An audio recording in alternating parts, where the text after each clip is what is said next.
Hello friends, मैं सीमा आप सभी का स्वागत करती हूँ अपने चैनल में। आज मैं आप लोग के साथ में यहाँ पर इस तरह से जो है ब्राइडल ब्लाउज़ की कटिंग और stitching step by step share कर रही हूँ। इस वीडियो में लास्ट तक बने रहिएगा और मेरे चैनल को सब्सक्राइब भी ज़रूर कर लीजिएगा ताकि आगे आने वाली वीडियो की नोटिफिकेशन आप सभी तक पहुँच सके। तो इस तरह से देखिए यहाँ पर जो है बैक नेक बनाना है और बैक पार्ट को, और इस तरह से देखिए यहाँ पर जो है राउंड नेक में ये डिज़ाइन दी हुई है। यहाँ पर फ्रंट पार्ट को लाएंगे और साइड से जो है दोनों स्लीव्स की डिज़ाइन दी हुई है। तो सबसे पहले जो है हम इस कपड़े पर जो है कटिंग नहीं करेंगे और उसके पहले जो है हम अस्तर पर कटिंग करेंगे। और यहाँ पर जो है पैडेड ब्लाउज़ बनना है और इस तरह से जो है रेडीमेड लटकन भी हमें लगाने हैं और यहाँ पर जो है जिप को भी अटैच करना है। तो बाकी सारी जो है किस तरह से हम जिप को अटैच करेंगे, किस तरह से यहाँ पर पैडेड ब्लाउज़ बनाएंगे, तो वो जो है वीडियो में शेयर कर रहे हैं। लास्ट तक ज़रूर देखिएगा, बिल्कुल बिगनर्स के लिए है। अगर नहीं बनाना आता वो भी आसान तरीके से बना सकते हैं। तो सबसे पहले देखिए हमने अस्तर वाले कपड़े को एक साइड से डबल फोल्ड करके रख लिया है। बंद साइड जो है अपनी तरफ रखा है, खुला साइड बाहर की तरफ है, क्योंकि यहाँ पर जो है बैक पार्ट और फ्रंट पार्ट दोनों बंद बनने हैं, तो इसलिए हमने जो है बंद पार्ट अपनी तरफ रखा है। फिर इस तरह से देखिए नीचे से जो है हमने लाइन सीधी कर ली। फिर उसके बाद जो है यहाँ पर ब्लाउज़ की लंबाई 13.5 इंच पर निशान लगाया है। फिर आधा इंच जो है आगे की तरफ एक्स्ट्रा मार्जिन लिया है। तैयार हमें 13.5 इंच में ही रखना है और आधा इंच जो है सिलाई मार्जिन के लिए लिया है। फिर उसके बाद जो है शोल्डर की चौड़ाई हमने यहाँ से 6 इंच ली और आर्म होल की जो है लंबाई यहाँ से 6 इंच ली। तो दोनों तरफ से देखिए शोल्डर और आर्म होल की जो है हमने 6 इंच ही रखी है। यहाँ पर जो है 34 साइज़ ब्लाउज़ बनाना है तो उसी के हिसाब से कट कर रहे हैं।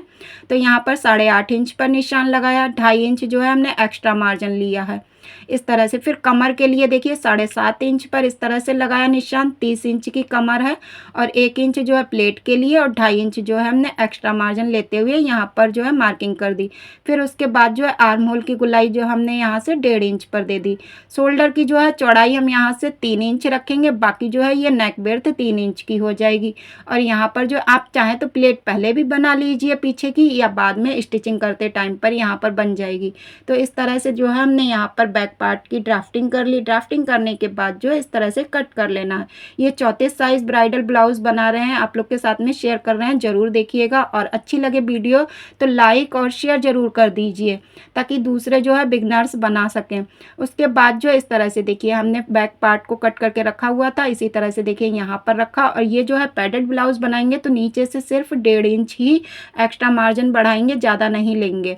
तो इस तरह से देखिए हमने यहाँ पर सीधी लाइन की। सीधी लाइन करने के बाद जो है यहाँ से इस तरह से, जिस तरह से हमने बैक पार्ट को कट किया था उसी तरह से देखिए हम यहाँ पर जो है फ्रंट पार्ट को कट कर लेंगे। अभी यहाँ पर जो है कुछ भी चेंज नहीं करना है, आगे चलकर बताएंगे, तो बने रहिएगा हमारी वीडियो में। उसके बाद देखिए यहाँ से जो है हमने जिस तरह से बैक पार्ट को कट किया था उसी तरह से देखिए फ्रंट पार्ट को कट करने के बाद, और यहाँ पर जो है बैक पार्ट पर जिस तरह से हमने लाइन ड्रॉ की थी उसी तरह से देखिए फ्रंट पार्ट पर भी लाइन को ड्रॉ कर लिया है। उसके बाद जो है अब हम यहाँ पर कुछ चेंजिंग करना होता है, वही चेंज करके आप लोग के साथ में बताएंगे। देखिए यहाँ से सबसे पहले देखिए आर्म होल के लिए जो गहराई होती है बैक पार्ट पर हमने 1.5 इंच की दी थी, तो यहाँ पर जो है 1 इंच की गुलाई देंगे। इस तरह से देखिए यहाँ से जो है 1 इंच पर मार्किंग कर ली। करने के बाद जो है यहाँ से इस तरह से कट कर दिया। फिर उसके बाद जो है 34 साइज़ में अपेक्स पॉइंट जो है 9 इंच पर निशान लगाएंगे। जो आधा इंच एक्स्ट्रा मार्जिन था ऊपर की तरफ उसको छोड़ते हुए देखिए यहाँ से 9 इंच पर अपेक्स पॉइंट लिया और सामने की तरफ से जो है 3.25 इंच पर इस तरह से निशान लगाया और नीचे के लिए जो है यहाँ से सीधी लाइन कर दी। और इस तरह से लेने के बाद ये पैडेड ब्लाउज है तो इसमें ज़्यादा प्लेट नहीं बनेगी तो भी चल जाएगा, तो इसलिए जो है हमने यहाँ पर आधा इंच की इस तरह से 1 इंच की ही प्लेट बनाई है। बनाने के बाद देखिए अब जो है हम स्लीव्स की कटिंग करने के लिए सबसे पहले देखिए यहाँ से जो है आर्म होल को जो नाप लेंगे इंची टेप से। तो यहाँ पर जो है 8 इंच आया है और 2.5 इंच जो है एक्स्ट्रा मार्जिन है। उसी के हिसाब से जो है अब हम यहाँ पर स्लीव्स की कटिंग करेंगे। तो अस्तर वाले टुकड़े को देखिए हमने 4 बार फोल्ड करके इस तरह से रख लिया। रखने के बाद जो है सामने से इस तरह से जो छोटा बड़ा कपड़ा था उसको देखिए इस तरह से सीधा कर लिया। सीधा करने के बाद जो है आधा इंच देखिए यहाँ से छोड़ दिया नीचे की तरफ से। और फिर उसके बाद जो तैयार स्लीव्स की लंबाई है 9 इंच रखनी है और आधा इंच जो है ऊपर से बढ़ा लिया, तो टोटल हो गई 10 इंच की। तो इस तरह से हमने यहाँ पर मार्किंग कर लिया। फिर उसके बाद जो है सीधी लाइन की। सीधी लाइन करने के बाद वहाँ पर जो है आर्म होल की जो लंबाई नापी थी 8 इंच, उस तरह से नापते हुए और 2.5 इंच पर यहाँ पर डाउन देते हुए यहाँ पर मार्किंग कर दी और जो है मोरी की चौड़ाई 5 इंच ले ली। इस तरह से लेने के बाद जो है यहाँ पर स्लीव्स की ड्राफ्टिंग कर दी। ड्राफ्टिंग करने के बाद जो 2 इंच हमने यहाँ पर जो है एक्स्ट्रा मार्जिन लिया है स्लीव्स के लिए। फिर उसके बाद जो है यहाँ से स्लीव्स की कटिंग कर दी। फिर उसके बाद जो आगे की तरफ के लिए जो है हमने डबल मार्किंग की हुई है, इसको इस तरह से कट कर दिया। तो देखिए बहुत ही आसान तरीके से जो है हमने अस्तर के जो पार्ट है उस पर जो है अस्तर वाले कपड़े पर ब्लाउज़ की कटिंग कर ली है। अब जो है डिजाइन वाले कपड़े पर कटिंग करेंगे। तो सबसे पहले देखिए यहाँ पर जो है राउंड नेक पर जो हम फ्रंट पार्ट को बनाएंगे, तो उसको देखिए इस तरह से डिजाइन को मिलाते हुए रख लेना है। यही चीज़ जो मेन होती है इसको देखिए इस तरह से रख लेंगे। रखने के बाद जो है सबसे पहले देखिए यहाँ पर जो है नेक को चेक कर लेना है। जो नेक अगर बराबर नहीं है तो उसी हिसाब से मेजर करना है। तो हमारा जो है फ्रंट पार्ट पर नेक बराबर था, तो उसको जो है हमने इसी तरह से सीधे रखते हुए और यहाँ से जो है पहले फ्रंट पार्ट को कट कर लिया। फिर उसके बाद जो है आगे की तरफ ये जो है स्लीव्स की डिजाइन है इसको बाद में कट करेंगे। सबसे पहले देखिए बैक पार्ट को कट करेंगे। तो यहाँ से देखिए इस तरह से हमने यहाँ पर डबल फोल्ड करके रखना है और फिर उसके बाद जो है इस तरह से यहाँ पर भी देखिए नेक को चेक करेंगे। तो यहाँ पर जो है नेक हमारा थोड़ा चौड़ाई में दिया हुआ है, जबकि नेक को हमें 3 इंच में बनाना है, ये 4 इंच में है डबल बार फोल्ड करने के बाद। तो यहाँ से देखिए 1 इंच इस तरह से यहाँ पर लाइन तिरछी खींच देंगे। फिर उसके बाद जो है यहाँ पर इस तरह से बैक पार्ट को रखेंगे। रखने के बाद जिस तरह से देखिए फ्रंट पार्ट को हमने कट किया था उसी तरह से हम यहाँ पर बैक पार्ट को भी कट कर लेंगे। तो बहुत ही आसान तरीके से यहाँ से देखिए दोनों पार्ट की कटिंग हो गई है। फिर उसके बाद देखिए यहाँ पर जो है स्लीव्स को कट करेंगे। तो एक साइड पर जो बैक पार्ट दिया हुआ था उधर स्लीव्स की डिजाइन दी हुई थी और दूसरा जो है फ्रंट पार्ट की तरफ। तो यहाँ पर देखिए एक स्लीव्स को जो है यहाँ पर रखेंगे। इसके बाद जो है यहाँ से इस तरह से अस्तर वाली स्लीव्स को रखते हुए इस तरह से कट कर लेंगे। फिर इसी तरह से देखिए दूसरी स्लीव्स को भी कट करेंगे। तो यहाँ पर भी देखिए दूसरी स्लीव्स को यहाँ पर सीधा करके कपड़े को रखेंगे और यहाँ पर जो है अस्तर वाली स्लीव्स को रखते हुए और यहाँ से जो है कट कर देंगे। तो दोनों स्लीव्स को भी कट कर लिया है। कट करने के बाद देखिए यहाँ पर जो है सारे पार्ट्स की कटिंग हो चुकी है। तो देखिए ये स्लीव्स वाले पार्ट हैं और यहाँ पर देखिए फ्रंट बैक दोनों पार्ट को कट कर लिया। अब जो है यहाँ पर स्टिच करके बताएंगे, पफ को किस तरह से अटैच करते हैं वो भी शेयर करेंगे आप लोग के साथ में। तो यहाँ देखिए सबसे पहले जो है हम फ्रंट पार्ट को स्टिच करके बताएंगे आप लोग के साथ। तो यहाँ पर देखिए पहले कपड़े को सीधा करके रखा, फिर उसके बाद जो है अस्तर वाले कपड़े को इस तरह से रखते हुए और यहाँ पर पिनअप कर लिया।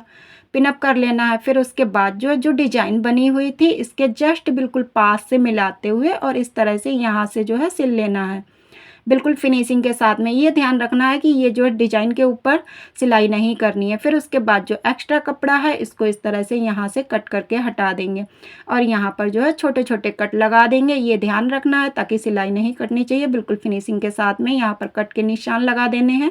फिर उसके बाद ये जो है प्लेट के लिए निशान लगाए थे तो इन पर जो है यहाँ से देखिए इस तरह से दोनों प्लेटों को बना लेना है। तो सबसे पहले देखिए यहाँ पर जो है पफ को अटैच करेंगे, तो इसलिए जो है अस्तर वाली प्लेट को सबसे पहले हमने बनाया। फिर उसके बाद जो है इस तरह से डिजाइन वाले कपड़े पर भी जो है प्लेट को बना लेंगे, क्योंकि यहाँ पर देखिए हमने दोनों अस्तर और जो है मेन कपड़ा दोनों पर अलग अलग से यहाँ पर प्लेटों को बनाया है, क्योंकि यहाँ पर जो है पफ को अटैच करने में आसान रहता है। अगर अलग से एक साथ कर देते तो यहाँ पर पफ को ज्वाइन नहीं कर पाते। फिर उसके बाद जो है यहाँ पर देखिए नेक पर फिनिशिंग दे देंगे। फिर उसके बाद देखिए यहाँ से जो है टॉप सिलाई लगाते हुए यहाँ पर जो है फिनिशिंग दे देंगे पूरे नेक पर। इसी तरह से बहुत आसान तरीके से यहाँ पर लग जाएगी फिनिशिंग के साथ में। अब जो है यहाँ पर पफ को अटैच करेंगे। तो पफ को अटैच करने के लिए देखिए ये जो है उल्टा पार्ट को अपनी तरफ रखेंगे। फिर उसके बाद जो है यहाँ से 20 सेंटर निकालेंगे इस तरह से फोल्ड करते हुए। यहाँ पर देखिए 20 सेंटर दोनों पर निकाल लिया। निकालने के बाद जो इसको इस तरह से यहाँ पर जो प्लेट बनाई हुई थी अस्तर वाले कपड़े पर उस पर देखिए इस तरह से पफ को रखेंगे और यहाँ से जो है स्टिच कर देंगे, यानी पक्का कर देंगे। पफ अटैच करने के बाद देखिए एक पफ को जो है अटैच कर लिया है। इसी तरह से देखिए दूसरे पफ को भी यहाँ पर जो है अटैच कर लेंगे। अटैच करने के बाद जो है अब हम यहाँ पर इस तरह से मेन कपड़े पर और अस्तर वाले कपड़े को जो है पिनअप कर लेंगे। पिनअप करने के बाद जो है यहाँ से देखिए सिलाई लगा देंगे, क्योंकि हमें जो है यहाँ पर नीचे के लिए लेस लगानी है तो हम यहाँ पर डायरेक्ट इसी तरह से सिलकर और इसको पलट देंगे। अगर हमें यहाँ पर लेस नहीं लगानी होती, तुरपाई वाला बनाना होता, तो जो है हम इसको सीधा करके और यहाँ पर जो है अस्तर वाली पट्टी को बाद में ज्वाइन कर देते। तो इसके बाद देखिए यहाँ से जो सिलाई लगा दी। सिलाई लगाने के बाद इसको इस तरह से देखिए पलट कर सीधा कर देंगे। सीधा करने के बाद जो है यहाँ पर देखिए फिनिशिंग के साथ में स्टिच कर लेंगे, यानी सिलाई कर देंगे। तो इस तरह से जो है फ्रंट पार्ट भी तैयार हो जाएगा। बहुत आसान तरीके से बना रहे हैं। इस तरह से जो है बिगनर्स सीख सकते हैं, बिल्कुल बहुत ही आसान तरीका। उसके बाद जो यहाँ से स्टिच करके यानी कच्चा स्टिच करके और फिनिशिंग दे देंगे। तो देखिए यहाँ पर जो है फ्रंट पार्ट को तैयार कर लिया। इसी तरह से देखिए अब हम बैक पार्ट को तैयार करेंगे। तो बैक पार्ट को जो हमारी नेक की चौड़ाई ज़्यादा थी उसको देखिए किस तरह से कम करना है। यहाँ पर जो है मार्किंग कर लेंगे, जितना हमारा ज़्यादा है उस पर देखिए इस तरह से सिलाई करके और यहाँ पर जो है नेक के तक तिरछे में सिलाई कर लेंगे। तो इस तरह से जो है नेक छोटा हो जाएगा। फिर उसके बाद जो अस्तर वाले पार्ट को कट करके रखा था उसको देखिए इस तरह से रखते हुए इसके ऊपर और यहाँ पर जो है सिल लेना है, बिल्कुल डिजाइन से पास में मिलाते हुए। जिस तरह से जो है हमने फ्रंट पार्ट को सिला था उसी तरह से देखिए हमने यहाँ पर बैक पार्ट को भी यहाँ से सिल लिया नेक की तरफ से। फिर उसके बाद जो है नीचे की तरफ से भी यहाँ से देखिए इसी तरह से सिल लेंगे। सिलने के बाद जितना एक्स्ट्रा कपड़ा है उसको देखिए कट करके यहाँ से इस तरह से निकाल देंगे। निकालने के बाद जो है जो पिन लगे हुए हैं इनको इस तरह से यहाँ से निकाल लेंगे। निकालने से पहले देखिए यहाँ से जो है नेक की तरफ से भी यहाँ से इस तरह से देखिए कट कर देंगे और यहाँ पर भी कट लगा लेंगे छोटे छोटे, ताकि पलटने में जब नेक को पलट कर सीधा करें तो फिनिशिंग के साथ में पलट जाए। अगर कट नहीं लगाएंगे तो बिल्कुल फिनिशिंग नहीं आएगी, कपड़ा जो है दूर से दिखेगा। तो इसके लिए जो है कट लगाना बहुत ज़रूरी होता है। फिर उसके बाद देखिए इसको जो है इस तरह से यहाँ से सीधा करके रखेंगे। रखने के बाद जो है यहाँ पर इस तरह से जिस तरह से हमने फ्रंट पार्ट पर जो है सिलाई लगाई थी उसी तरह से देखिए हमने यहाँ पर जो है बैक नेक पर भी हमने इसी तरह से सिलाई लगा दी और यहाँ से जो है नीचे से भी इसको सिल लेंगे। तो इस तरह से देखिए सिलने के बाद जो साइड से यहाँ पर कच्चा टाँका लगाकर और इस पर जो है स्टिच कर देंगे। स्टिच करने के बाद जो है यहाँ से साइड की तरफ से भी फिनिशिंग दे देंगे। फिर उसके बाद जो है स्लीव्स को इसी तरह से ज्वाइन कर लेंगे। ज्वाइन करने के बाद देखिए हमने जो है शोल्डर से और यहाँ पर जो है ब्लाउज़ को रेडी कर लिया है। रेडी करने के बाद जो है अब हम यहाँ पर देखिए जिप को अटैच करेंगे। तो देखिए सबसे जो है मेन होता है जिप को किस तरह से अटैच करें। तो यहाँ पर जब हम सारे फिटिंग का निशान लगा लिया फिर उसके बाद देखिए यहाँ से इस तरह से जिप को उल्टा करके रखेंगे और इस तरह से बिल्कुल फिनिशिंग के साथ में ये लग जाएगी। लगाने का तरीका ही बहुत आसान है, इसी तरह से लगा सकते हैं। तो यहाँ से देखिए एक साइड से रखते हुए जो है इस तरह से सिल लेना है। सिलने के बाद देखिए एक साइड से जो है सिल लिया। सिलने के बाद फिर ये चेक कर लेना बिल्कुल जो है हमारी जहाँ से हमने एक साइड पर लगाई है उसी तरह से यहाँ से देखिए दूसरी साइड से भी जिप को रखते हुए इस तरह से सिल लेना है। सिलने के बाद जो है अब इसको देखिए इस तरह से सीधा करेंगे। सीधा करने के बाद देखिए एक साइड से जो है हमने पलट कर पहले से ही यहाँ पर सिलाई लगा ली थी। उसके बाद देखिए ऊपर से फिर भी हम लगा कर बता रहे हैं। दूसरी साइड पर देखिए यहाँ से इस तरह से इसको पक्का कर लेना है डबल बार में सिलाई लगाकर। और फिर इसके बाद देखिए यहाँ से जिप को आगे बढ़ाते हुए और थोड़ा सा कपड़ा जो है साइड करते हुए इस तरह से यहाँ पर जिप को जो है अंदर के लिए यहाँ पर फोल्ड करके और जो है यहाँ पर पक्का कर लेना है और स्टिच कर देना है। तो देखिए बिल्कुल फिनिशिंग के साथ में यहाँ पर जिप को अटैच कर लिया है। फिर उसके बाद जो है यहाँ पर जिस तरह से जो है हमने स्लीव्स पर लेस को अटैच किया है उसी तरह से देखिए हम यहाँ पर भी लेस को अटैच करेंगे। तो इस तरह से देखिए यहाँ से जो है नीचे के लिए जब लेस लगाएंगे तो लेस लगने के बाद जो है ब्राइडल ब्लाउज और भी सुंदर लगने लगते हैं। वैसे जो है यहाँ पर ये ब्लाउज जो है खाली खाली लगता नीचे के लिए तो अच्छा नहीं लगता। तो इसलिए देखिए यहाँ पर जो है फ्रंट पार्ट पर लेस को लगा दिया। इसी तरह से देखिए बैक पार्ट पर लेस लगा देंगे और जो रेडीमेड लटकन थे इनको भी अटैच कर देंगे। तो देखिएगा फाइनल लुक कुछ इस तरह से बनकर तैयार हुआ है। कैसा लगा ये ब्राइडल ब्लाउज सिलने का तरीका? अच्छा लगे तो लाइक कमेंट शेयर ज़रूर कीजिएगा और मेरे चैनल को सब्सक्राइब भी ज़रूर कीजिएगा। मिलते हैं नेक्स्ट वीडियो में, तब तक के लिए थैंक्स फॉर वॉचिंग।